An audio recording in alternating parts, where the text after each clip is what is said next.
Welcome again to Travel Like an Oching. Thank you for coming back. Today, I want to talk about a few horror stories, at least I think of them as horror stories, that have happened to me over the years while cruising. I think you'll find some of these rather entertaining, and I can't wait to share with you some of these adventures. Before we do that, please remember to like and subscribe and ring the bell if you find my content fun and useful, or if you just find it useful, or if you just find it fun. Either way, I'll take it. It helps me out a lot, doesn't cost you anything, and it really helps me understand what you guys want to see, and I'll continue making these videos. Well, with that, I will see you on the other side. Get ready for a fun time.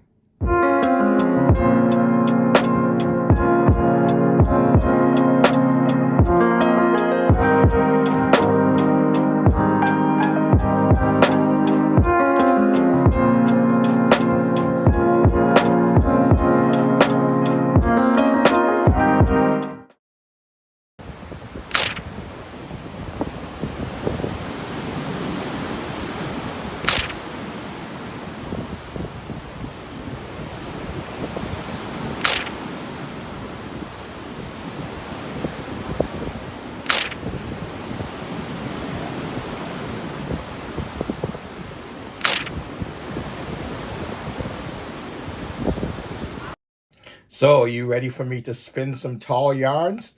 Well, I have five of them for you today, and we'll go through those one apiece. I'll try to keep this short. This can get a little long, especially with my storytelling. I'll try to do a little bit tighter editing, but sometimes I have to set the situation up for you to fully understand. Some of these stories are going to be pretty self explanatory. With that, let's begin.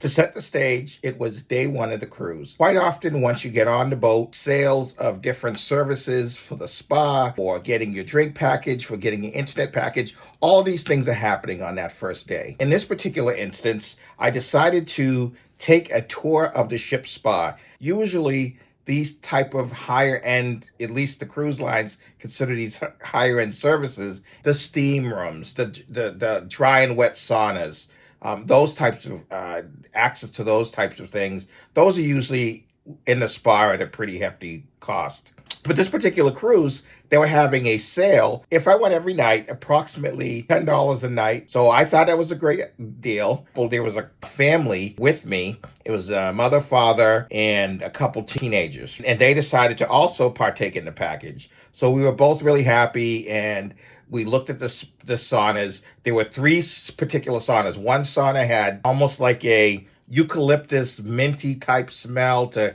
clear out your sinuses and help you cleanse. Another sauna was just they had like special herbs and spices that were mixed in with the steam, which did also something else. I'm not a big holistic person, so couldn't tell you exactly what, but it was supposed to be good. And then they had the quote unquote regular sauna, which is just a hot steam, which is all I cared about. All of us, and I wasn't with this family who signed up as well. We just happened to be on the spa tour at that time. First night I went to the spa. Two of the spa areas were closed. The eucalyptus one and the spiced one. I'll call it eucalyptus and spice for lack of a better definition. I didn't need the fancy stuff, so I just kept going to the regular wet sauna, right? And that was fine for me. I did notice that the other two saunas were closed. It didn't really affect me, so I was like, yeah, whatever. I figured it's the first night, maybe something happened and they'll have it up and running, blah, blah, blah.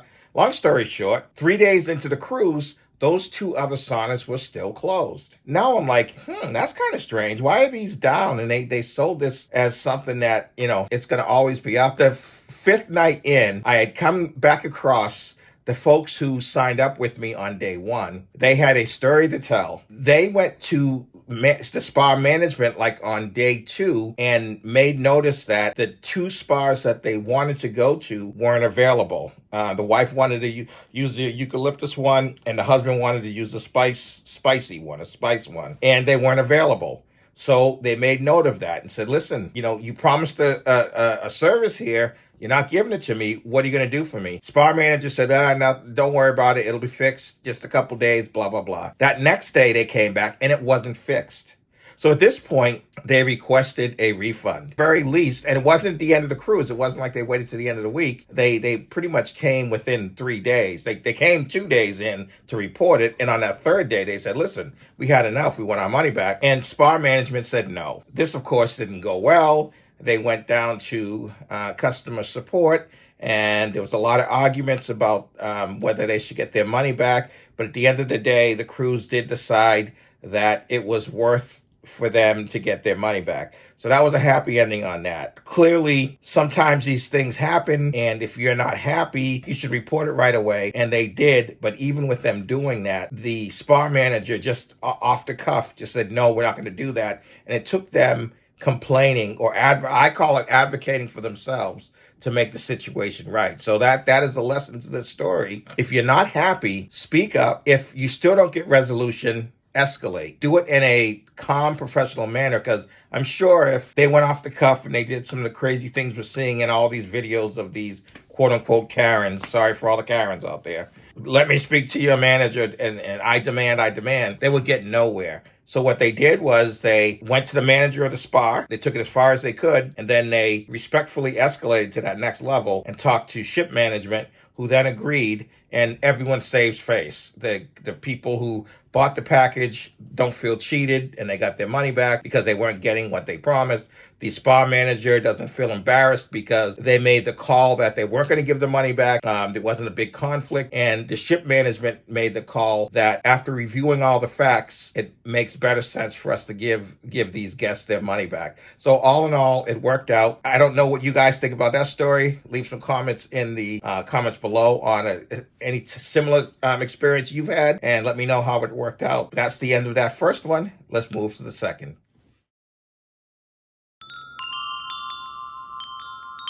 So of all the stories I'm telling today, this one, I don't want to say troubles me, but does make me pause for trying to get some understanding. I've been cruising a very long time. Many cruises under my belt. And in each of those instances, even if I had a bad experience later on in the cruise, my first impression has always been the best. I open the door, I look at that nicely cleaned room, that ship-shaped room. I go in, I unpack, and I'm ready to go. In this instance, this was no different than any other. I came to my room, opened it up. It was a beautiful room, balcony, everything was great. I stepped into the room and I noticed a smell. It's like, what's that? Could it be the bathroom? Open up the bathroom. It's pristine, clean. In fact, the door was closed, so it couldn't have been a smell coming from the bathroom. I said, oh no, did someone track mud into my room or some kind of funny oil or something? Looked on the rug, very clean, so forth and so on. Maybe my door is, the slider for the deck is open, and because we're at port, those odors come in from outside. Nope, closed, airtight, because the AC was on and the room was there. Looked around, was praying it wasn't my bed. Oh my goodness, it wasn't. Then, perplexed, I said, let me sit down on the couch, kind of figure this out, because I don't know what's going on. The moment I sat down and the air swooshed up from around me, that was the culprit. I had a funky couch. You can smell my goodness. I have no idea what was wrong with this couch. It had a weird BO, musty, moldy smell. So I was like, well, I just got off of another cruise ship, and it was a brand new ship, and it had that new ship smell. So I'm like, maybe my nose is kind of sensitive. Let me ask my room attendant. I asked him to come in. I said, do you smell that? And he was like, yeah, what is that? I was like, that's my couch, and it doesn't smell too good, and it's permeating throughout the room. He said, okay, I'll take care of it. Don't worry about it. Just, get yourself unpacked and go have dinner or what have you. And by the time you come back tonight, it'll be fine.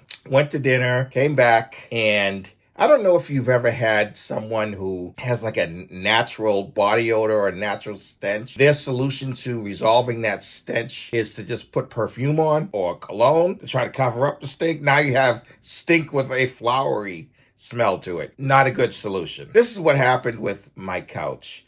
Apparently, my room attendant went and got some Febreze type stuff, chemical, what have you, and did a little spritz on my couch, and that was supposed to resolve it. So as he did that, of course, it resolved it for him because he's doing a quick squirt and it masks the smell. But for whatever ungodly funk that was on that couch, just ate up that little bit of air freshener. The couch ate it like it was a Banaka blast, right?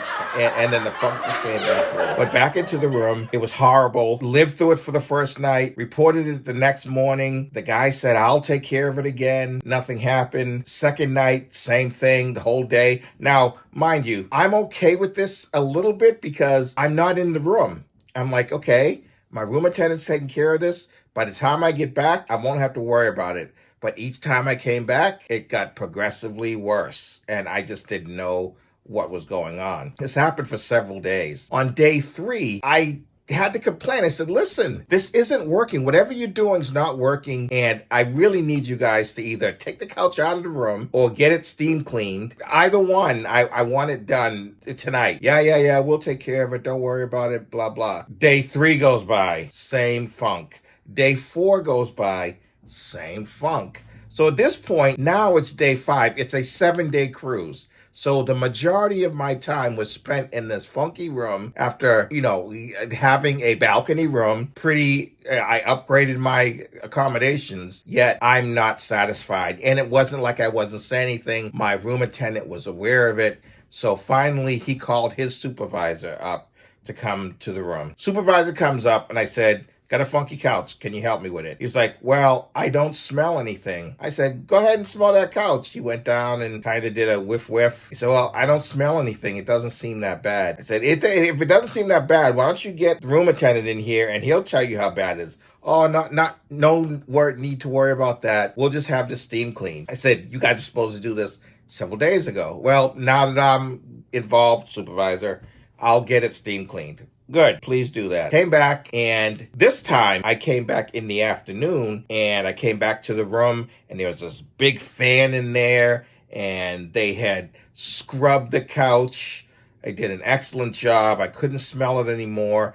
Definitely see this little fan thing blowing on it to like dry it out. So I left it and went away and was just hoping that it would be dry before dinner. It certainly was. Oh, and that particular night, it was the formal night. So I'm all dressed up. And that was the other thing. With that smell in the room, it was really hard for me to really have fun and get dressed and prepare for meals. And, in a room that just had this ungodly stench in it. Now it's clean. It smells great. It's the night before we have to check out. And I said, you know what? This took a long time for them to address this. My room attendant was really good about trying to help me. And I did see him trying to come in and he did squirt that stuff on it. I was like, I need to bring this to the attention of customer support service. So I went down to customer service, reported everything just as I told you, as I'm talking about it now. They said, well, we have to verify this. And they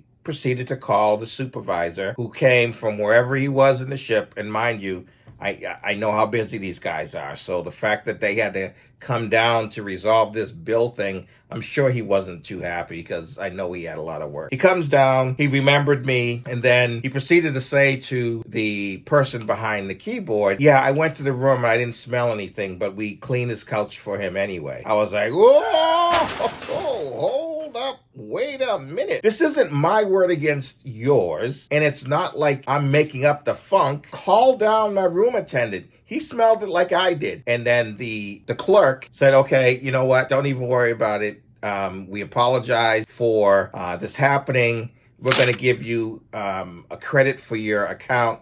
Hopefully that'll solve things. And next time something like this happens, you let us know sooner so we can try to recover sooner." And then that really irked me because I reported this issue from day 1. And from day 1, my room attendant was trying to help me resolve it, and it was unresolvable. That funk was unresolvable. It was only when we brought the supervisor in, and the supervisor, without saying he didn't smell it, I don't know how he didn't smell it. I'm going to give him the benefit of the doubt. But then he did do the shampoo, and I did report back to them that, that did the trick. Now, my cruise was already over. So me wanting to get this cleaned wasn't for my benefit. It was for the next person who took the cabins benefit, and the person after that, because my cruise was over. So I was doing a community service, like clean this up because it's already ruined for me. Don't ruin it for someone else. And I felt as if I was being treated like I was telling a tall tale to get a discount on a t-shirt in the gift shop. That's that story on that. End of the day, they did the right thing by me by providing me a future cruise credit, because obviously the cruise is already over and they couldn't do anything for me for the cruise. And I'll be using that on subsequent cruises. Don't want to say anything bad about the cruise line because I love the cruise line, but I think you can identify the cabin decor from the picture and you could figure it out. But anyway, that was my story about too much funk to dunk. On to the next story.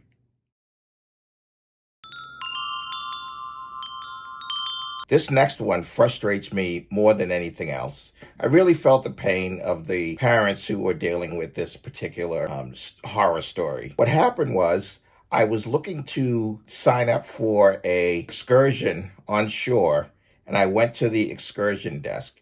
There were a number of people as I was doing this early in the cruise, and there was a long line standing next to, in many cases, next to someone who's explaining their situation, and you can't help but overhear what's going on. I know it's a little bit of eavesdropping, but I wasn't trying to do that at all. In this instance, a mother with a infant and her mother were standing in line to the left, and I was to the right. As I was completing my excursion transaction, I was listening in to the two people beside me, and I just heard something pretty disturbing. What they were telling them is because their infant was below 12 years old and obviously didn't have a COVID vaccine, the only way that they would be able to leave the ship is if they purchased a shore excursion from the cruise line. And not only did they have to purchase a shore excursion from the cruise line, this particular excursion, which was simply at one of the resorts for the day, it didn't have pricing for children. So in other words, a 2-month-old, the parents would have to pay full fare for this child to allow them to go into the hotel area for the day for this excursion. There were no exceptions, and the cruise ship basically said, it's not our fault. These are the rules of the CDC. And on any cruise ship, basically, in order for you to leave the ship and you're not fully vaccinated, you have to buy a cruise excursion from the cruise company in order to leave the ship. It wouldn't be so bad in most cases. However, the cruise companies will quite often have excursions that are priced significantly higher than there would be if you just got the same excursion off the boat. There are, of course, times that this makes sense. For example, you would want to get an excursion from the cruise line if you wanted to make sure that if there were any delays at the end of the day, you wouldn't miss your ship. However, in a lot of these ports, you're just a taxi ride away from the location of where you're going, as it was in this case, by taking a $5 cab ride over to whatever the resort is, then paying directly to that resort, you're able to get a much better bang for your buck, and you're close to the ship, and there's really no danger of you missing the boarding at the end of the day for when the cruise leaves. This especially is painful when you have a little baby who's going to be sleeping most of the time anyway, doesn't even know what's going on, and the parents simply want to have an excursion. They'll pay for each other, so the mother and daughter was going to pay the full fare for themselves, the full excursion fee, but then you'd have to pay a full fee for the child. So to me, that was just unacceptable. And what ended up happening is they had to stay on the ship. It was that simple. They couldn't get off on that port or any other port because they were stuck under this stipulation that they had to buy an adult ticket for an infant. And most of these places will have pricing for young adults or young teens or what have you, or preteens or whatever that demographic is. But that wasn't the case here. And to me, it seemed like the ship was just going for a pure money grab.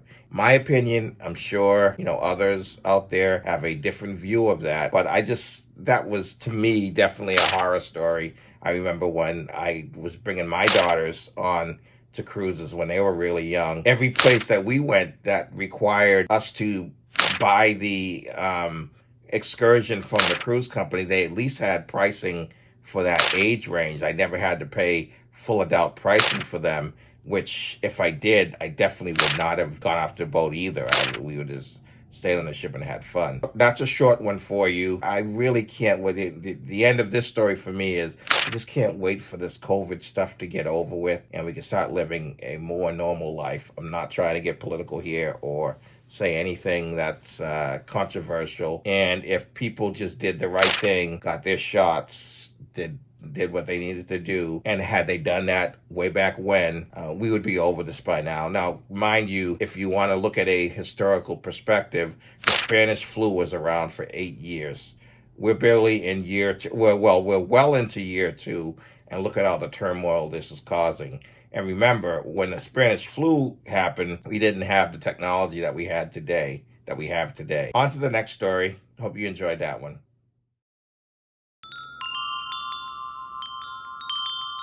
For this next vignette, it's more of a complaint than it is a horror story. It's a case of bad marketing from the cruise line. Let me get right into it. I love to go cruising on different lines with different themes. This particular theme was marketed as a adventure cruise, smaller boats, and you can get into more intimate places, especially places that don't receive large cruise ships. It was supposed to be based in the Hawaiian Islands, which I absolutely love. When I went to look at booking this cruise, one of the things I do is I check to see how kid-friendly it is, because obviously with Travel Like an Oching, I have my daughters that always travel with me, or at least as much as they can. Since we live different places, they live on the East Coast, I live on the West Coast. So whenever I can arrange a cruise situation, I try to do that. Well, for this particular cruise in Hawaii, it was marketed as adults only, and that it wouldn't be appropriate to bring young kids. Now, my kids were young, but they weren't that young. They were, I believe, around 11 and 9 at that point. Old enough to be pretty resilient on their own, but young enough not to say that they were independent. They weren't teens.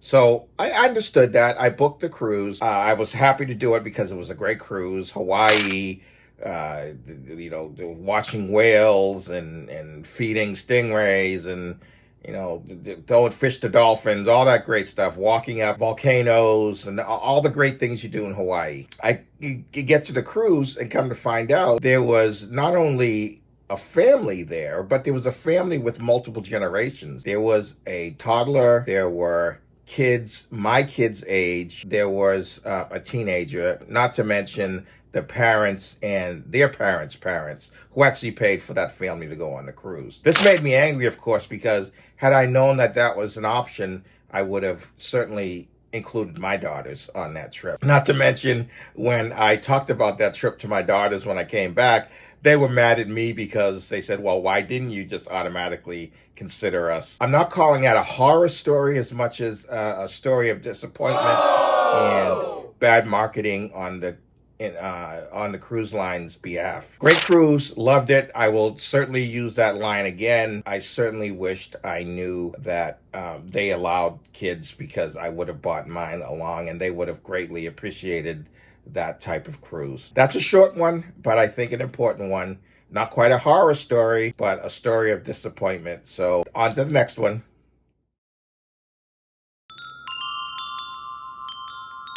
Well, folks, you made it to the end. This one is a pretty interesting story, and it could get pretty long. I'm going to keep it as short as possible. I may even decide to do a separate video just on this experience because it was that convoluted and that much of a horror story. It began right from the start with the planning process. So my goal was to travel through Asia. I was going to travel from Tianjin, China, down to Singapore, and hit multiple stops in Asia along the way. On that trip, I was going to have my girlfriend accompany me, and she's a Filipina, and she lived in Manila. It was going to be a simple, I fly from the U.S. to the Philippines, spend a couple days, then the both of us would fly to China, get on our cruise, go down to Singapore, and then head back to the Philippines, and then me back home. Sounds simple enough. The logistics of that although it could be a little complicated, it really wasn't. It was me getting on a plane and getting to the location.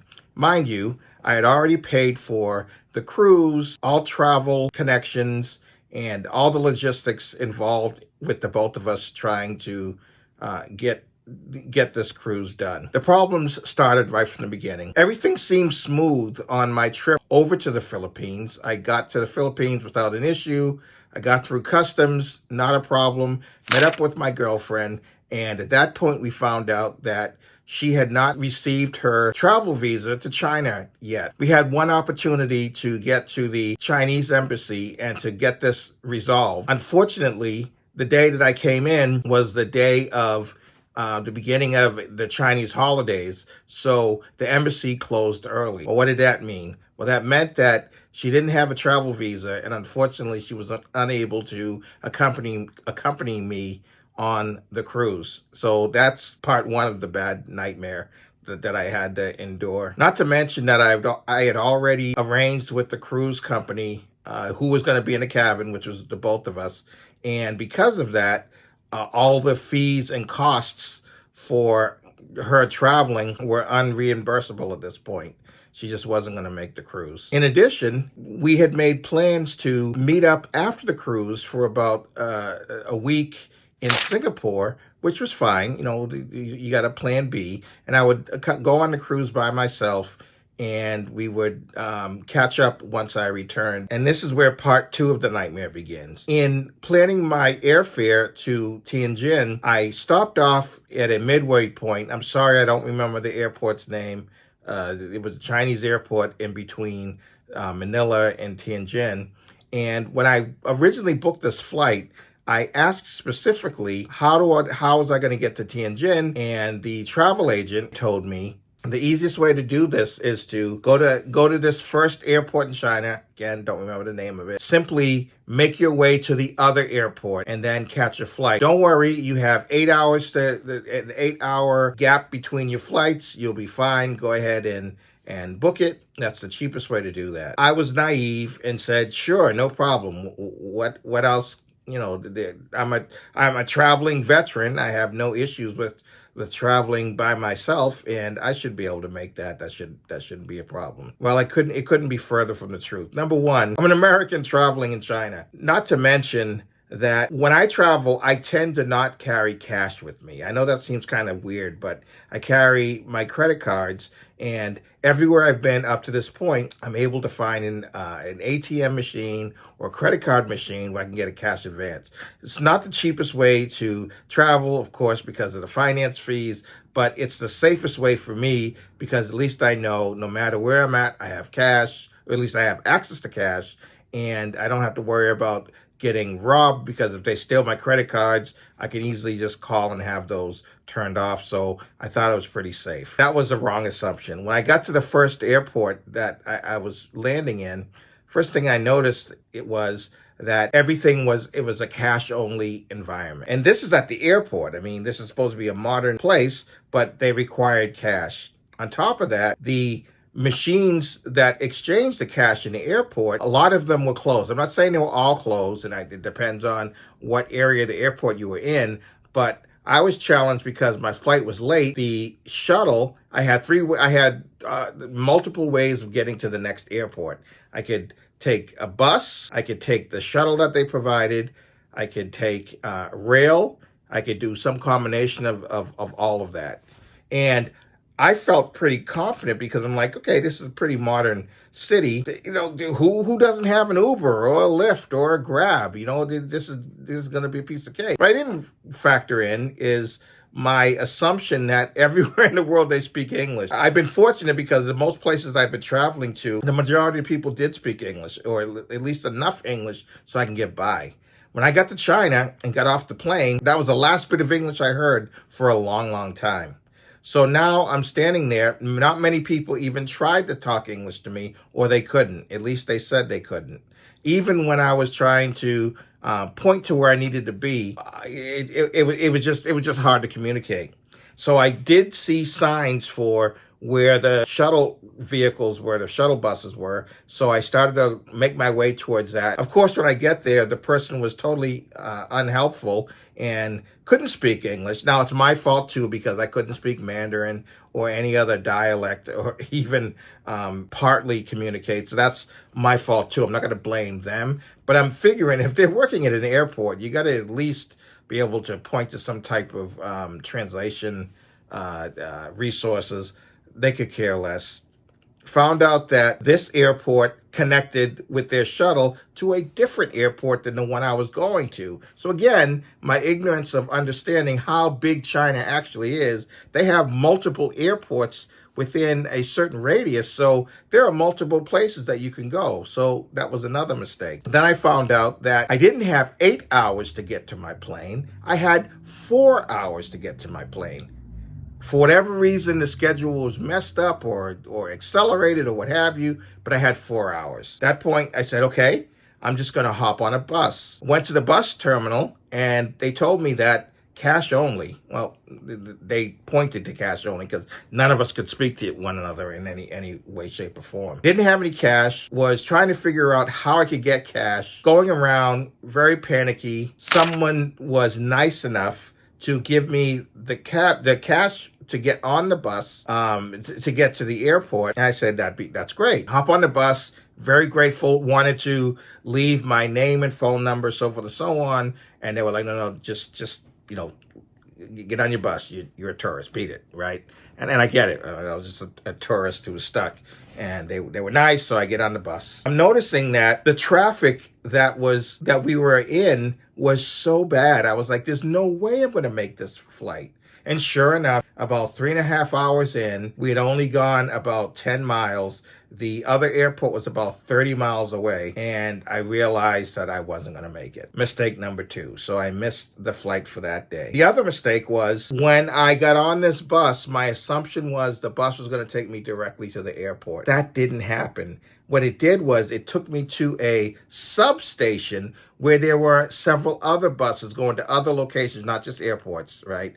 Other locations. So I had to navigate that to figure out which bus I had to get on to get to the airport I needed to get to. I got some information on that, and I found out that that location was significantly farther away from where I was, and that I would have to fly out the next day. Now, the good news is whenever I cruise, I always build in a couple days buffer, at least 1 day buffer on cruises that I take based out of the US, and at least 3 days on any international flights, which worked out perfectly for me because this cruise that I was going on, I've already lost a day on the late flight, and now I have to spend overnight to make it to the airport to get on to my next leg. I still don't have any money, and I figured when I get to this depot part, I can hit an ATM and get money there. Now, mind you, I'm dragging my luggage around with me. You know, it's a mess, right? I didn't have much. I had my carry-on bag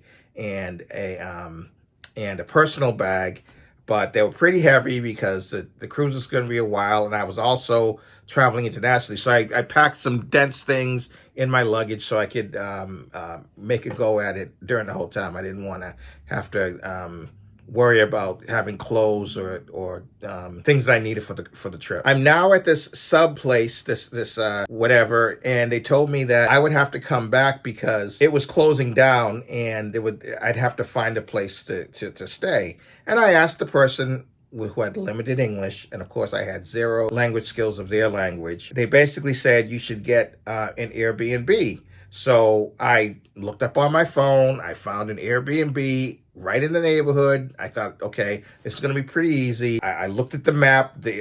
So they don't have Google Maps or whatever. They have the equivalent in China of their stuff, right? Because their country doesn't allow Western stuff in. So I had to figure out how to use their stuff. And it looked like it was just a little ways away. And I asked the person, I showed my phone. I said, is this easy to get to? And they were like shaking their head yes, and they just kind of pointed down the street. I was like, oh, okay, if it's just down the street, I'm going to walk. 30 minutes, 40 minutes, 50 minutes, an hour, 15 minutes. I'm walking. Can't find this place, and I'm no closer to the destination than I thought. And finally, I found someone who he looked like a student, and his English was broken, but at least it was good enough to tell me. And he's like, "Oh, no, no, no! You need to drive. You can't get there from walking." And I was like, "You've got to be kidding!" So now it's pretty late in the evening, and I'm on the streets dragging my luggage around. So I'm like, "Okay, I'm gonna make my way back to that bus depot, and I'll just hang out there for the night and hopefully catch a bus early in the morning." Drag my stuff all the way back. Now, mind you, on this Airbnb, what I had to do was contact them to let them know I was coming. I paid for it. They were expecting my reservation, and I never made it. So that was more money down the drain. And they, of course, took credit cards. No one else took credit cards, but the Airbnb took credit cards. They have my money. I ended up going back to that bus terminal and was staying up all night. Now I'm panicking because I know that it only takes cash to get from where I was going to the airport. I already relied on the generosity of people at the other airport to get to where I was, and now I had to rely on the generosity of people here. Tried to rationally speak to the people behind the glass saying, "Listen, I have a credit card. You can run it, blah, blah, blah." They weren't hearing it. They weren't having. Now, of course, there were other people behind me trying to get their tickets because their buses are leaving, and I was in their way. So finally someone said, here's some money. You need to go to this airport. They told me what it was. They made sure I got on the right bus. And again, the generosity of the people was great because now I'm at least heading in the right direction. I get to my destination airport. It's about mid-afternoon. I come to find out that the flight to Tianjin only happens once a day. And at the time I got to the airport, I got there about 2 hours too late. So the flight for the day is gone. So now I'm stuck at the airport that I'm supposed to be at, but I can't fly out of it. Again, nightmare. Mind you, I hadn't had any food or water. I'm thinking about it now. I didn't have anything to drink since I was in Manila a day and a half ago. So now I'm sleep deprived. I'm dragging around my luggage. I'm in China. I can't speak the language. I have no money. I have credit cards, but they're useless because I can't find a bank to get cash and nobody's taking my credit card. I'm at this airport. I was like, okay, at least I'm in the right space. I'll just curl up to one of these benches and try to get some shut-eye. I'm in the airport trying to sleep. And all around me, there were, I tried to stay in very public places because I didn't want to go somewhere where someone knocked me in the head and take my stuff or whatever. So I stayed in a pretty public place. I actually ran into a couple of other international travelers who were really nice to me and really helped me out. Some of them bought me some food. It's just great. I mean, I'm looking for the opportunity to pay this forward for any travelers that I come across who need similar help. I'm certainly going to help them because these people helped me and they didn't even know me. In fact, one woman was from Nigeria and she was a model in China. So struck up a very interesting conversation with her. Was enjoying my time. And finally, it was time to get on my flight to Tianjin. Got on the plane, got to Tianjin. And of course, as soon as I got to Tianjin, they asked me, they didn't ask me. I was trying to figure a way to get to my hotel that I had booked, again, paid for in advance. Either, this, I don't speak the language stuff only went so far. I think they understood. They just didn't want to take me. So several cabs and Lyft type vehicles and transportation kept refusing to take me. They took people all around me. They were ahead and they would walk up and say a few things and they would be off and I'm still stuck there. Finally, one person agreed that they would take me, and the other part of the nightmare was they had no idea where they were going. So they were driving around and around. I told them, I said, listen, I don't have a lot of cash. I have a credit card. He's like, okay, we take credit cards. It's no problem. I said, no, you don't understand. I'm not going to pay you a ton of money to just drive around and not know where you're at. So we kind of got to the city where the hotel was and got out of his car and asked a few questions. We pulled up to it wasn't even gas stations. They were like little shops, and he'd get out and talk to them and see them in there laughing and whatever. And we get to another place. Now it's getting pretty late in the day. In fact, it was after midnight. Not many things are open, and we're still driving around. We've been driving around for about an hour trying to find this place. And finally, We find the location of this hotel.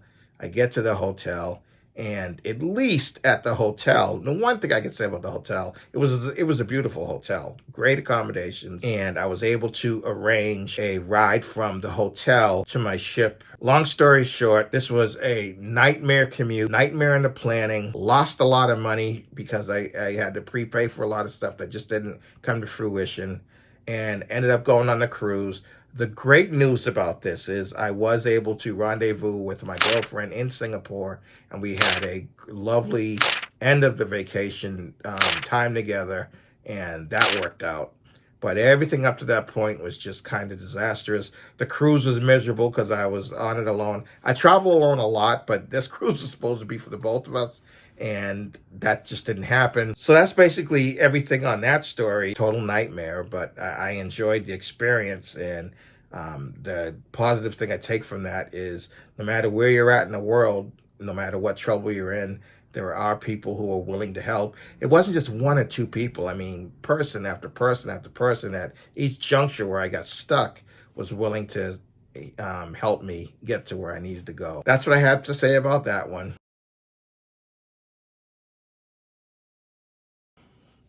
I want to thank you all for hanging with me all the way to the end. Yes, there were 5 stories that took a little while to tell, but I think they were well worth the effort to share that information with you. I'm sure you have your own horror stories that plague your vacations, and I'd like to hear about some of them. Just put them down in the comments below. If it's something that I've experienced, maybe I can share that in one of my future videos. In any event, again, without your support and without your views and your love, Travel Like Adulting would be a failure. It is not that. It is a resounding success. I need to thank all of you for that. So please, once again, like, subscribe, ring the bell, and share this information with anyone else that you think would enjoy hearing about cruise adventures. And until next time,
Remember to like and subscribe and click that bell